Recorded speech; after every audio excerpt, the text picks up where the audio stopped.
আজ আকাশ ভেঙে বৃষ্টি নামছে। কর্দমাক্ত রাস্তায় লাশবাহী ভ্যানটি ঠেলে আনতে আরিফ আর সেলিমের বেশ কষ্ট হচ্ছে। ভ্যানের ওপর পলিথিন দিয়ে মোড়ানো একটি লাশ, চারদিকে বিদ্যুতের চমকানি আর মেঘের গর্জন। জোর দে সেলিম, জোর দে। চাকাটা মনে হয় কাদার মধ্যে ডাইবা গেছে। আজকা রাতটা বড়ই দুর্যোগের। ভাইজান, আর তো পারতাছি না, শরীরটা কেমন জানি অবশ হইয়া আসতেছে। আর এই লাশটার ওজন দেখছেন, মনে হইতাছে যেন মন 10 পাথর ভ্যানে তুইলা দিছে। চুপ থাক, লাশের ওজন নিয়ে কথা কইতে নাই। মরা মানুষের শরীর ভারী হয়, এইটা জানোস না? ওই দেখ, সামনে গোরস্থানের গেট দেখা যাইতেছে। জব্বার বাইক হ্যারিকেন জ্বালাইয়া খাড়াই আছে। ভাইজান, বৃষ্টির শব্দে কিছু শোনা যায় না, কিন্তু আমার কানে যেন কিছুক্ষণ পর পর ঝুম ঝুম কইরা নুপুরের আওয়াজ আসতেছে। হ্যাঁ, কিসের আওয়াজ? নুপুরের আওয়াজ ভাইজান, মনে হয় কেউ পায়ে নুপুর পইরা হাঁটতাছে। তোর মাথায় সমস্যা হইছে সেলিম। এই ঝড় বৃষ্টির মধ্যে কে নুপুর পইরা হাঁটবো? ভয়ের চোটে আবল তাবল শুনতাছস। আল্লাহর নাম নে তুই। তুমুল বৃষ্টির মধ্যে তারা কোনো মতে গোরস্থানের গেটে পৌঁছালো। জব্বার আলী ছাতা মাথায় গেট খুলে দিলেন। তার হাতে থাকা হ্যারিকেনটা বাতাসে বারবার নিভে যাওয়ার উপক্রম হচ্ছে। ওরে বাপরে, তোমরা আইতে পারছো তাইলে? আমি তো ভাবছিলাম এই তুফানে আইজ আর লাশ দাফন করা হইব না। উপায় নাই জব্বার ভাই, এই লাশটা থানা থাইকা দিছে। বিয়ার রাইতে মাইয়ারা বীজ খায়া মরছে। পুলিশ কেস, তাই ময়না তদন্ত শেষে লাশ পাঠাইতে দেরি হইল। শ্বশুর বাড়ির লোক বা বাপের বাড়ির লোক কেউ লাশ নিতে আসে নাই, তাই আমাগরই দায়িত্ব। বড়ই আফসোসের কথা, বিয়ার সাজে চইলা গেল দুনিয়া থাইকা। আচ্ছা, তোমরা লাশটা নিচে নামাও, আমি কোদাল আর বাঁশ নিয়ে আসতাছি। আরিফ আর সেলিম ধরাধরি করে লাশটা ভ্যান থেকে নামিয়ে শেডের নিচে রাখল। লাশটি নামানোর সময় সেলিম স্পষ্ট অনুভব করল লাশের পাটা হালকা নড়ে উঠল এবং আবার সেই ঝুমঝুম শব্দটা শুনতে পেল। সেলিম ভয়ে ছিটকে সরে গেল। ভাইজান, আপনি শুনছেন? আবার কি হইল?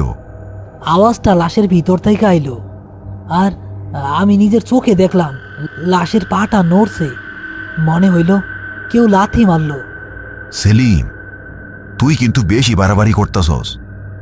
বাতাসের ঝাপটায় হয়তো পলিথিন নড়ছে, আর মাইয়াচার পায়ে হয়তো নুপুর পরা আছে, তাই শব্দ হইতাছে। মরা মানুষ নড়ে না। না ভাইজান, আমার মনে হইতাছে এই লাশটা স্বাভাবিক না, এর মধ্যে কোনো ঘাপলা আছে। তুই চুপ করবি সেলিম, এখন কবর খুঁড়তে হইব। বৃষ্টি একটু কমছে, এই ফাঁকে কাজটা সাইডা ফেলি, চল। তারা কবর খোঁড়ার কাজ শুরু করলো। মাটি বৃষ্টির পানিতে নরম হয়ে আছে, তাই খুঁড়তে খুব একটা কষ্ট হচ্ছে না। কিন্তু অদ্ভুত ব্যাপার হলো, কবর খোঁড়ার সময় গোরস্থানের বাতাসটা কেমন যেন মিষ্টি গন্ধে ভরে গেছে, অনেকটা হাসনাহেনা ফুলের গন্ধের মতো। অথচ আশেপাশে কোথাও হাসনাহেনা গাছ নেই। আরিফ, একটা গন্ধ পাইতেছ? হ ভাইজান, এই আতর বা গোলাপ জলের মতো গন্ধ। মনে হইতাছে কাইল রাইতে কেউ আগরবাতি জ্বালাইছিল, সেই গন্ধ এখনো যায় নাই। ভাইজান, গোরস্থানে আগরবাতির গন্ধ থাকবো কেন? আর এই বৃষ্টির মধ্যে গন্ধ তো ধুইয়া যাওয়ার কথা। এই গন্ধটা অন্যরকম, কেমন জানি একটা নেশা ধরানো গন্ধ। সেলিমের কথায় আরিফের মনেও খটকা লাগলো। সে কোদাল চালানো বন্ধ করে চারপাশে তাকালো। অন্ধকারে বাঁশঝাড়ের দিকে তাকাতেই তার মনে হলো লাল বেনারসি পরা কেউ একজন বাঁশঝাড়ের আড়ালে দাঁড়িয়ে তাদের দিকেই তাকিয়ে আছে। বিদ্যুতের আলোয় দৃশ্যটা 1 সেকেন্ডের জন্য দেখা গেল, কিন্তু আবার পরক্ষণেই মিলিয়ে গেল। হ্যাঁ, কে কে ওইখানে? কি হইল আরিফ? কারে ডাকো? জব্বার ভাই, ওই বাঁশঝাড়ের পিছনে মনে হইল লাল শাড়ি পরা কোনো মহিলা খাড়াইয়া আছে। আরে দূর মিয়া, এই রাইতে এই তুফানে মহিলা আসবো কই থেকে? হয়তো মনে ভুল দেখছো। তাড়াতাড়ি হাত চালাও, আবার বৃষ্টি নামলে বিপদ হইব। আরিফ নিজেকে সান্ত্বনা দিল যে এটা হয়তো মনের ভুল। কিন্তু কবর খোঁড়া শেষ করে তারা যখন লাশটা কবরে নামানোর জন্য আনলো, তখন ঘটল আসল ঘটনা। লাশটা যেই তারা কাঁধে তুলল, মনে হলো হাজার মনের ভার চেপে বসেছে তাদের কাঁধে। আরিফ আর জব্বার আলী অভিজ্ঞ লোক, কিন্তু এই দৃশ্য দেখে তারাও টাল সামলাতে পারছিল না। ইয়া মাবুদ, এত ওজন কেন? মনে হইতাছে পাহাড় সমান বাড়ি। সেলিম, ভালো কইরা ধর, ফালাইয়া দিস না আবার। ভাইজান, আমি আর পারতাছি না, আমার হাত অবশ হইয়া যাইতাছে। আর আর ওই দেখেন কবরের ভিতরে ওইটা কি? সেলিমের চিৎকার শুনে আরিফ আর জব্বার আলী কবরের দিকে তাকালো। তারা দেখলো সদ্য খোঁড়া কবরের ভেতর টলটলে পানি জমে আছে, আর সেই পানির ওপর ভাসছে একজোড়া রূপার নূপুর। অথচ লাশ এখনো তাদের কাঁধেই। লাশের পায়েও নূপুর, আবার কবরের ভেতরেও নূপুর। ইয়া আল্লাহ, এই নুপুর আইলো কই থেকে? আমি তো নিজের হাতে কবর পরিষ্কার করলাম। নামান, লাশ নামান মাটিতে। ঘটনাটা সুবিধার মনে হইতাছে না। লাশটি মাটিতে নামাতেই আকাশ ফাটিয়ে বাজ পড়ল। সেই বাজের শব্দ ছাপিয়ে স্পষ্ট শোনা গেল কোনো এক নারীর খিলখিল হাসির শব্দ। হাসিটা নিষ্ঠুর এবং হিমশীতল। সেলিম, জব্বার ভাই, এক কদমও নড়বেন না, আমরা বড় কোনো বিপদে পড়ছি। এই মাইয়া সাধারণ কোনো লাশ না, এর অতৃপ্ত আত্মা আমাগো আশেপাশেই আছে। বৃষ্টি কিছুটা কমে গুড়ি গুড়ি পড়ছে, কিন্তু বাতাসের বেগ বেড়েছে। আরিফ, সেলিম আর জব্বার আলী কবরের পাশে জমে থাকা পানি আর ভাসমান নূপুর দুটির দিকে তাকিয়ে আছে। ভয় পাইস না সেলিম, সাহস হারাইস না, আল্লাহর কালাম পর। জব্বার ভাই, হ্যারিকেনটা উষা কইরা তোরেন। আমার মনে হইতেছে এই নূপুর দুইটা সাধারণ না। আরিফ, আমি এই জীবনে বহু কবর খুঁড়ছি, কিন্তু মাটির নিচ থাইকা গয়না বাইজা উঠতে দেখি নাই। এইটা নিশ্চয়ই কোনো অশুভ আলামত। ভাইজান, আমার খুব ভয় করতেছে। ওই দেখেন, লাশটার মুখের কাপড়টা বাতাসের চোটে সইটা যাইতাছে। বাতাসের ঝাপটায় লাশের মুখের পলিথিন আর কাফনের কাপড় কিছুটা সরে গেল। হ্যারিকেনের আলোয় স্পষ্ট দেখা গেল এক অপরূপ সুন্দরী তরুণীর মুখ, কিন্তু সেই মুখে কোনো প্রশান্তি নেই। আছে তীব্র যন্ত্রণা আর ঘৃণার ছাপ। চোখ দুটো যেন অর্ধেক খোলা, তাকিয়ে আছে সরাসরি সেলিমের দিকে। ভাইজান, ওই মাইয়াটা আমার দিকে তাকাই আছে, ও আমারে ডাকতাছে ভাইজান। সেলিম, লাশের চোখের দিকে তাকাবি না, খবরদার। হঠাৎ সেই হাসনা হেনার মিষ্টি গন্ধটা তীব্র হয়ে পচা মাংসের গন্ধে পরিণত হলো। মনে হলো আশেপাশের বাতাস ভারী হয়ে দম বন্ধ হয়ে আসছে। বাঁশঝাড়ের দিক থেকে আবার সেই ঝুমঝুম শব্দটা এগিয়ে আসতে লাগলো কবরের দিকে। আমার নুপুর, আমার নুপুর ফিরায় দে। কে তুমি মা? কি চাও? আমরা তো তোমারে দাফন করতে আসছি। শান্ত হও মা, শান্ত হও। ওরা আমারে সাজাইছিল, কিন্তু আমার শখ ছিল না। ওরা আমারে মারছে, আমার গলার হার কাইরা নিছে, আমার পায়ের নুপুর রাইখা দিছে। আরিফের অভিজ্ঞ মস্তিষ্ক দ্রুত কাজ করতে শুরু করলো। সে বুঝতে পারল মেয়েটি কি বোঝাতে চাইছে। সে কবরের পানিতে ভাসতে থাকা নূপুর দুটোর দিকে তাকালো। জব্বার ভাই, এই নুপুর কবরের না, এই নুপুর এই মাইয়ার। হয়তো বিয়ার সময় ওরে জোর কইরা এই নুপুর পরানো হয়েছিল, অথবা এই নুপুর ওর খুব প্রিয় ছিল, যা ওর মৃত্যুর সময় ওরা কাইটা নিছে। আত্মা তার প্রিয় জিনিসের মায়া ছাড়তে পারে নাই। তাইলে হন উপায় উপায় কি?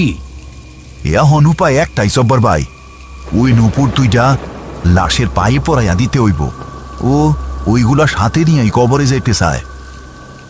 আরিফ সাহস করে কবরের ভেতরে নামল। বরফ শীতল পানি। সেই হাত বাড়িয়ে নুপুর দুটো তুলল। আশ্চর্য ব্যাপার হলো, নুপুর দুটো হাতে নেওয়া মাত্রই কবরের পানি চোখের পলকে মাটির নিচে চুষে গেল। কবরটা একদম শুকনা খটখটে হয়ে গেল। হায় আল্লাহ! জব্বার ভাই, দেখছেন কারবার? হ, অলৌকিক, সব আল্লাহর ইচ্ছা। আরিফ, আর দেরি কইরো না, নুপুর পরাইয়া দেও। আরিফ উঠে এসে লাশের পায়ের কাছে বসল। কাফনের কাপড় সামান্য সরিয়ে সে ঠান্ডা শক্ত পায়ে নুপুর দুটো পরিয়ে দিল। নুপুর পরানোর সাথে সাথে লাশের মুখের সেই হিংস্র ভাবটা কেটে গিয়ে এক অদ্ভুত মায়া ফুটে উঠল। মনে হলো মেয়েটি যেন শান্তির ঘুমে আচ্ছন্ন। সেলিম, এইবার ধর, বিসমিল্লা বইলা ধর। সেলিম ভয়ে ভয়ে হাত লাগালো। অবাক কাণ্ড, যে লাশটা একটু আগেও পাহাড়ের মতো ভারী ছিল, এখন সেটা পালকের মতো হালকা মনে হচ্ছে। তারা খুব সহজেই লাশটা কবরে নামালো। মাটি দেও, তাড়াতাড়ি মাটি দেও, রাইত পোহাইয়া যাইতেছে। তারা তিনজন মিলে দ্রুত হাতে মাটি চাপা দেওয়া শুরু করলো। মাটি দেওয়ার সময় সেলিম লক্ষ্য করলো মাটির নিচ থেকে আর কোনো ভৌতিক শব্দ আসছে না, শুধু বৃষ্টির টুপটুপ শব্দ আর বাতাসের সনসন আওয়াজ। কবর দেওয়া শেষ করে তারা মোনাজাত ধরল। হে আল্লাহ, এই এতিম মাইয়াডার ভুল ত্রুটি মাফ কইরা দিও, তারে কবরের আজাব থাইকা রক্ষা কইরো। আর যারা তার লগে অন্যায় করছে তাদের বিচার তুমি কইরো। আমিন। মোনাজাত শেষ করে তারা যখন গোরস্থানের গেটের দিকে পা বাড়ালো, তখন ফজরের আজানের ধ্বনি ভেসে আসলো। ভোরের আলো ফুটতে শুরু করেছে। বৃষ্টি থেমে গিয়ে আকাশ পরিষ্কার হয়ে গেছে। যাক বাবা, জান লইয়া যে বাইর হইতে পারছি, এইটাই বেশি। আচ্ছা ভাইজান, ওই মাইয়াটা কি খুন হয়েছিল? ও বলছিল ওরা আমারে মাইরা ফালাইছে, মানে কেউ তারে মারছে। হ সেলিম, সুইসাইড কেস বইলা দামা চাপা দিছে শ্বশুর বাড়ির লোক, কিন্তু লাশের আত্মা তো আর মিথ্যা কয় না। দুনিয়ার আদালতে বিচার না পাইলেও আল্লাহর আদালতে ঠিকই বিচার পাইব। কিন্তু ভাইজান, ওই নুপুরটা কবরে আইলো কেমনে? কিছু প্রশ্নের উত্তর খুঁজতে নাই রে পাগলা। কিছু জিনিস গোরস্থানের অন্ধকারের লাইগাই তোলা থাকে। শুধু এইটুকু বুঝলাম, শখ আর মায়া মানুষরে মারার পর বাইন্ধা রাখে।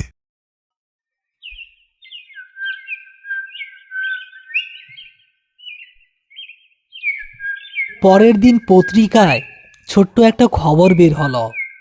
নববধূর রহস্যজনক মৃত্যু নিয়ে পুলিশ তার স্বামী আর শ্বশুরবাড়ির লোকদের গ্রেপ্তার করেছে।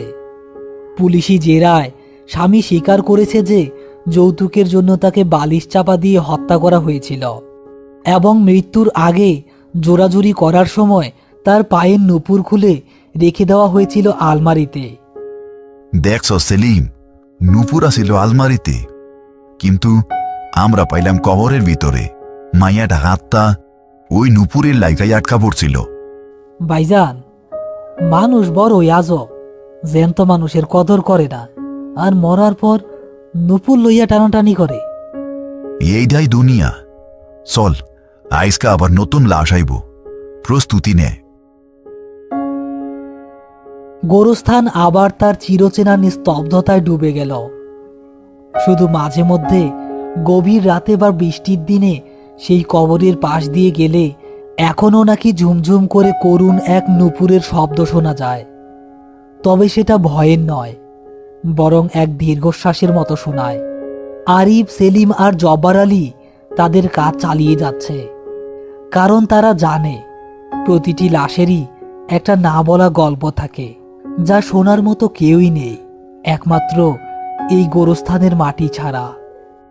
হ্যালো বন্ধুরা, এই ভিডিওটি যদি আপনার ভালো লেগে থাকে তাহলে অবশ্যই একটি লাইক দিন।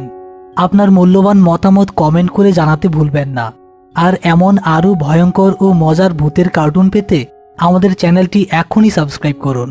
আমাদের গত ভিডিওতে যারা কমেন্ট করেছিলেন তাদের মধ্যে নির্বাচিত নামগুলো হলো জান্নাতুল, মাসুম আলী, আমিনুল ইসলাম, জীবন বিশ্বাস, সালাউদ্দিন, মুস্তাকিম, সাইমা, সাব্বির, সুমাইয়া, সাদিয়া, সুজিত কুমার, সাকিব, রিফাত, সুমন, প্রিয়া ইসলাম, মিতু খাতুন, তৌহিদুল, মাহিন, আলপনা, উম্মে সালমা সহ আরও অনেকেই। আপনি যদি চান আপনার নামও আমাদের ভিডিওতে দেখানো হোক তাহলে দ্রুত কমেন্ট করুন এই ভিডিওর কমেন্ট সেকশনে।